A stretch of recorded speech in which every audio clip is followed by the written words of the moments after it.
Hi, I'm Bartek Mita. I'm Chief Creative Director in People Can Fly. We're here to talk about Bulletstorm in VR, but before I talk about this, talk about why you decided to turn this very underappreciated game that's an amazing game into a VR experience. Yeah, we agree that Bulletstorm is overall underappreciated. So whenever we have a chance to bring it back to the market to show the new people this game, because we are really proud of this game, so we wanted to let people not forget about this game because we think it's worth it to play, and because the new devices appeared, the VR, which we thought, okay, maybe it's a good idea to move it into VR. We met the people from Incuvo. We partnership with them. They have experience with VR. We have experience with Bulletstorm. So we decided to, okay, maybe let's make this crazy idea and transfer the flat game into VR game. It was we were struggling at the beginning a little bit with the idea because Bulletstorm is very arcade-ish, very dynamic, which is not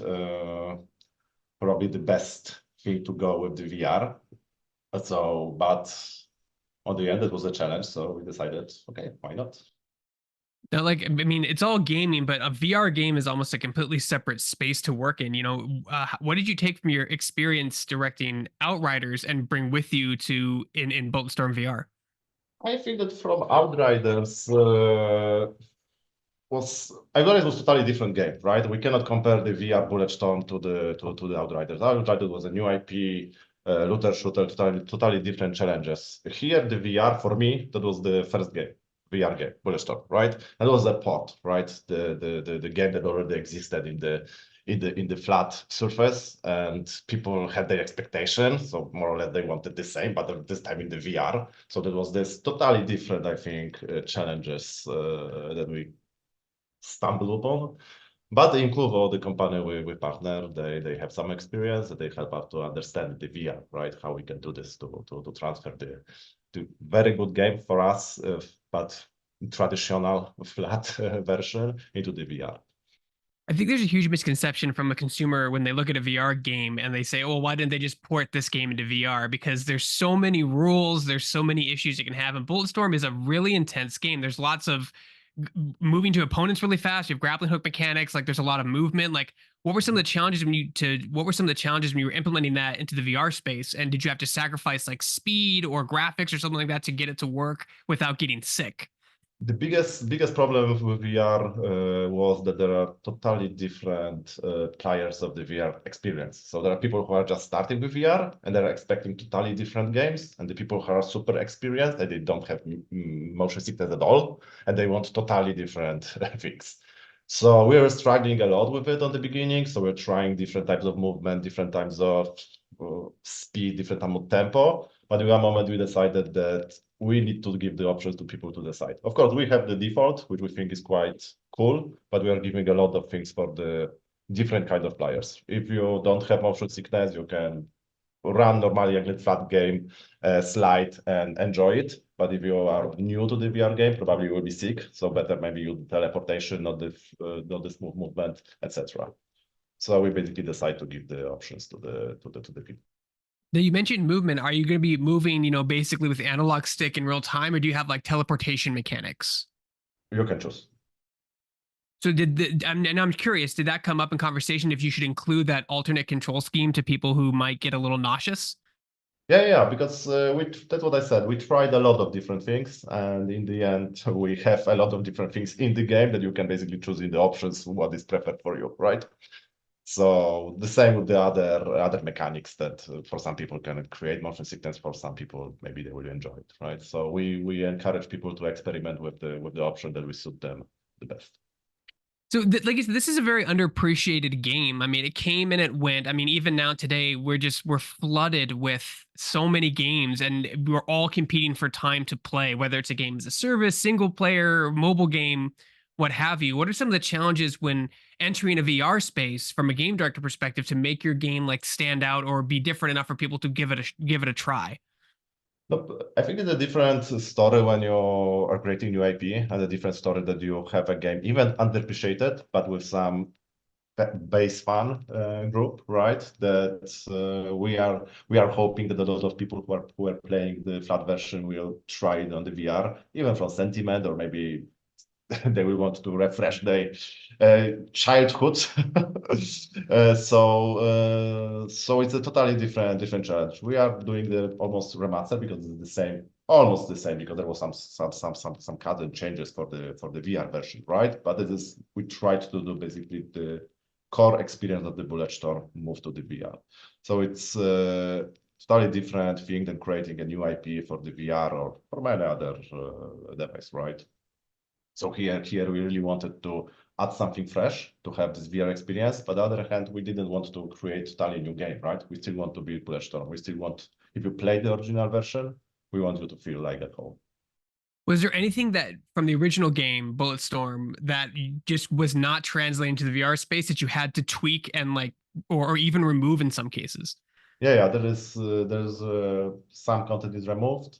There's some because there are different play times on the VR. People expecting different lengths of the sessions when they are playing. So we had to make some decisions to cut some levels, make them shorter, or rearrange a little bit here and there. But on the end, we tried to deliver the original Bulletstorm experience. The PSV2R, Bart, like talk about what it was like developing in that space and like compared to like the Oculus Quest, right? Which is like the Oculus Quest is its own standalone platform. It does have the PC link, but PlayStation VR seems to be the biggest install base for the VR platform. What was it like coding and working in that platform? Overall, releasing the games for the multiple platform on launch is super hard, right? It's always you have some challenges of the hardware performance or other difficulties that you need to somehow overcome. But here we have experience with the Outriders. When you ask about the Outriders and experience, Outriders was out of the everything what we could in the launch. So we more or less as a people can fly our experience with releasing the games on the multiple platforms, and the same with the Incubo, right? That is not the first game on the VR. They know what the challenges are, so I hoped and I think that everything will go smooth. And are there any challenges? Are there any? Does it make it any easier? I know I say that word. It's I don't take it lightly. I know game development's not easy, but is it easier to do something in VR when it's a single player experience rather than something like Outriders where it's a multiplayer game as a service type of thing? always making multiplayer games is harder than single player. That's, I don't know if all the people will agree with me or other game directors, but I think that making the games in co-op always are harder than single player experience. We are adding additional challenges. That's a different story. But I would not say that making VR games or flat games are harder or easier. There are basically different challenges here and there. But from my perspective, making the co-op or multiplayer game is harder than making single player. And then the original Bulletstorm, I believe, and you can correct me if I'm wrong on this, came out in 2011. So what made you decide to go back to Bulletstorm and make it a VR experience over like another single player game? We are entering this VR experience, naturally VR world, right? As the people can fly. We have the IP, so we decided to use it. We don't want people to forget about this game. Maybe in the future we will do something even more with Bulletstorm. Who knows? So I think that was quite easy choice for us, right? We have a game, we have a company that is experienced with VR. Why not to try deliver it to the bigger audience? In your history of like working in just video game development in general, what do you think has been the biggest change from VR at its inception to now?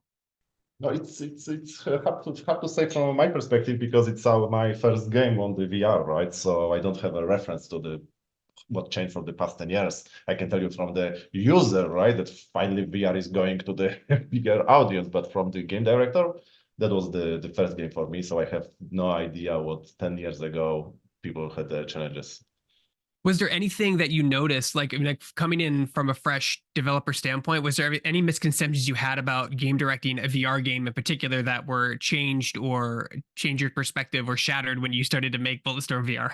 Yeah, of course, there was a lot of things that I was not aware about in terms of the immersion of the player in the VR, right? Because I was not even a big user of the VR. Of course, I played game here or there, but I was not the guy who's totally bought by this concept of VR, right? I was making this Bulletstorm, I was going deeper and deeper in this world. So for me, everything was new and fresh, which was super exciting for me. But these challenges were slowly revealed to me. But on the other hand, was nothing Anything that I would say that was totally crazy that I would not expect it, because of course in the industry we were talking between people who are making games for the VR, even for people for we could also more or less we were expecting, okay, what will happen, right? What are the biggest challenges?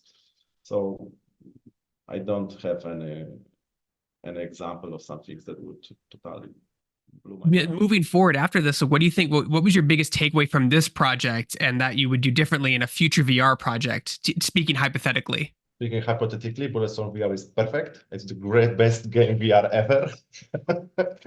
And we'll talk later about what we learned and what we will change. But overall, just I will add something. But overall, I think that in the VR world, there is a lot more things that developers should improve or could improve than in the flat versions. Flat versions are right now harder to come up with something new, harder to polish something or change things that people used to it. I think from in VR world, still there is a lot of things that people should be a little bit more bold and try new things, because we didn't have this everything established. We didn't. For me, I don't believe that we have the strong foundation even for VR games. I still is a lot of place to develop cool ideas, cool mechanics, cool things to immerse people more, to basically deliver them the better experience. And then, Cliffy B was one of the original designers of Bulletstorm. Has he tried the game in VR? Have you showed it to him? Like, what does he think about this? We didn't talk with him. No, it's RIP. We're just gonna make it in a VR. I've heard that he finished the game dev. I don't know what he's doing. I don't have contact with him. If this game sells well from a VR perspective, like what's next for you? Do you think you'll be taking other original IP and making more VR games? Do you think your studio will dabble more into the VR space just in general? No, we are partners now with Incuvo, who is doing VR games. So of course, I think we'll be doing more games in VR. Maybe our IPs, maybe something else. Right now, it's hard to say, or maybe I don't want to spoil what it will be. Right, right. But yeah, we want to stay in this world because it's exciting, and I think it's still a lot of things we can add to this. So no, maybe no Outriders VR right this second, but maybe one day, maybe. Who knows? Who knows? In success, anything is possible. Exactly.